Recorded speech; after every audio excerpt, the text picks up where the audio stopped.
Hello friends, నేను మీ DJ Nikhil mutton. ఈ వీడియోలో మనము డీజే ఛానల్ని మానిటైజ్ చేయవచ్చా అని నేర్చుకుందాం. అసలు డీజే ఛానల్స్ని మానిటైజ్ చేయవచ్చా అంటే ఆన్సర్ ఇస్ ఎస్, చేయొచ్చు.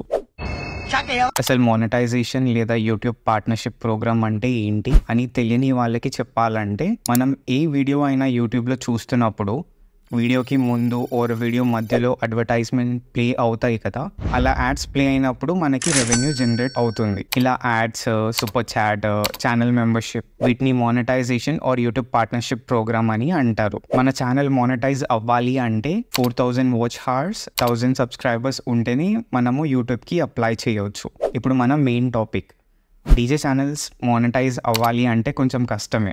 సపోజ్ మీ ఛానల్ మానిటైజేషన్కి అప్లై చేశారు, యూట్యూబ్ వాళ్ళు యాక్సెప్ట్ చేశారు, ఇప్పుడు వరకు ఆల్ హ్యాపీసే. ఇదే మోటివేషన్తో చాలా మంది చేసే తప్పు, ఇంక్లూడింగ్ మీ, ఏంటి అంటే ఫోక్ సాంగ్స్, టాలీవుడ్, బాలీవుడ్ లేదా ఏమైనా ట్రెండింగ్ సాంగ్స్ ఉంటే రిమిక్స్ చేసి అప్లోడ్ చేస్తాము. ఇక్కడనే మనం తప్పు చేసేది. స్టార్టింగ్లో వ్యూస్ వస్తాయి, కానీ ఫ్యూచర్లో ఒరిజినల్ సాంగ్ ఓనర్స్ మనం చేసిన రిమిక్స్ సాంగ్స్కి స్ట్రైక్ ఆర్ క్లెయిమ్ వేసే ఛాన్సెస్ ఉంది. ఇలా 3 స్ట్రైక్స్ పడితే 90 days టైం ఫ్రేమ్లో మనం ఎంతో కష్టంగా చేసుకున్న ఛానల్ డిలీట్ అయిపోతుంది. మళ్ళీ ఎంత ట్రై చేసినా మనం మన ఛానల్ని రికవర్ చేయలేము, అన్లెస్ ఒరిజినల్ స్ట్రైక్ ఓనర్ వాళ్ళ డెసిషన్ని మళ్ళీ రివర్స్ తీసుకునేంత వరకు మన ఛానల్ మనకి మళ్ళీ రాదు.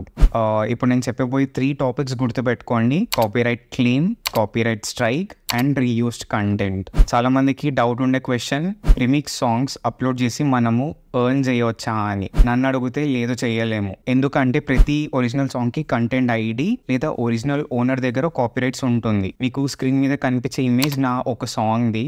నేను ఈ టాలీవుడ్ సాంగ్ని రిమిక్స్ చేసి అప్లోడ్ చేశాను, బట్ కంటెంట్ ఐడి వల్ల ఈ సాంగ్ యూట్యూబ్ ఆల్గోరిథం డిటెక్ట్ చేసి నాకు కాపీరైట్ క్లెయిమ్ వచ్చేలాగా చేసింది. మీరు సాంగ్ని రిమిక్స్ చేసి కొంచెం మోడిఫై చేసి అప్లోడ్ చేసినా కానీ యూట్యూబ్ ఆల్గోరిథం దాన్ని డిటెక్ట్ చేస్తుంది. సో కాపీరైట్ క్లెయిమ్ అంటే మనం సాంగ్ మన ఛానల్లో అప్లోడ్ చేయొచ్చు, బట్ రెవెన్యూ అంతా ఒరిజినల్ ఓనర్కే వెళ్తుంది. సరే, రెవెన్యూ వద్దు, నాకు ఓన్లీ వ్యూసే కావాలి అని అప్లోడ్ చేస్తే కూడా అక్కడ మనకు కొంచెం ప్రాబ్లమే. ఎందుకు అంటే ఇప్పుడు కాకపోయినా కానీ ఫ్యూచర్లో మళ్ళీ సాంగ్ ఓనర్స్ మనకి స్ట్రైక్ వేసే ఛాన్సెస్ ఉంది. కొన్నిసార్లు రాంగ్ కాపీరైట్ క్లెయిమ్స్ కూడా వస్తాయి. ఇలాంటి సిచ్యువేషన్లో మనం ఏం చేయవచ్చు అంటే, మనము యూట్యూబ్కి మెయిల్ రాయొచ్చు that so and so copyright is not valid అని చెప్పి. అప్పుడు ఏమవుతుందంటే యూట్యూబ్ వాళ్ళు ఎవరైతే మనకు స్ట్రైక్ వేశారో వాళ్ళకి మెయిల్ సెండ్ చేసి వాళ్ళని ప్రూఫ్ అడుగుతుంది. మీరు ఏం బేసిస్ పైన సో అండ్ సో పర్సన్కి స్ట్రైక్ వేశారో ఆ ప్రూఫ్స్ మాకు సెండ్ చేయండి అని చెప్పి. ఎవరైతే ఓనర్స్ మనకు స్ట్రైక్ వేశారో వాళ్ళు ప్రూవ్ చేయలేకపోయారనుకోండి, అప్పుడు మనకి ఆ స్ట్రైక్ రిమూవ్ అయిపోతుంది.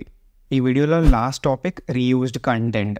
రీయూజ్డ్ కంటెంట్ అంటే యూట్యూబ్లో ఉన్న వీడియోస్ లేదా సాంగ్స్ని మనం మళ్ళీ మన ఛానల్లో అప్లోడ్ చేసి మానిటైజ్ చేయాలని ట్రై చేస్తే యూట్యూబ్ యాక్సెప్ట్ చెయ్యదు.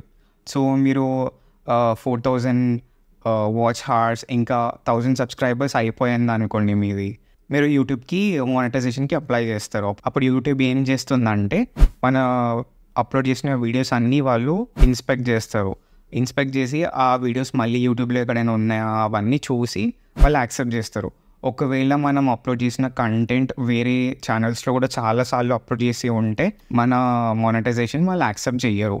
ఫైనల్గా నేను చెప్పాల్సింది ఏంటి అంటే, ఈ వీడియోలో డీజే ఛానల్స్ మానిటైజ్ అవుతాయి, కానీ ఆ మానిటైజ్ అవ్వాలి అంటే మనం ఓన్ కంటెంట్ అప్లోడ్ చేయాలి. ఈ వీడియో అండ్ ఎడిటింగ్ మీకు నచ్చింది అని అనుకుంటున్నాను.